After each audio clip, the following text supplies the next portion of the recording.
फरमाया करते थे कि अगर आपके अमाल अच्छे हैं, आप ख्वाब में अपने आप को रोज जहन्नम में जलता हुआ देखो, टेंशन मत लो, ये शैतान है जो आपको मायूस कर रहा है।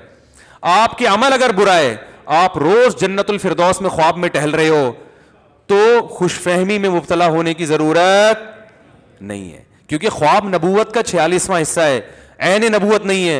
जो ऐन नबूवत है ना कुरान, वो कहता है कि जो नेक अमल करेगा जन्नत, तिलकल जन्नतुल्लती नूरिसु मिन इबादिना मन काना तकिया, इस जन्नत का वारिस हम उसको बनाएंगे जो परहेजगार बन के आएगा, गुनाहों से बचेगा। तो कुरान तो कह रहा है कि जो परहेजगार बनेगा वो जन्नत में जाएगा। ख्वाब में आप जहन्नम में जा रहे हो, तो कुरान बमुकाबला ख्वाब हो रहा है कि नहीं हो रहा? तो सच्चा कौन है? कुरान है। लेकिन लोग कुरान को नहीं, ख्वाबों को फोकस कर रहे हैं। बहन की विरासत दी नहीं, आप रोजाना जन्नत आ रही है ख्वाब में आपको, आप खुशफहमी हो, यार मैं तो अल्लाह का शुक्र है नबी सल्लल्लाहु अलैहि वसल्लम की भी मुझे रोजाना ख्वाब, मुझे लोग बता रहे होते हैं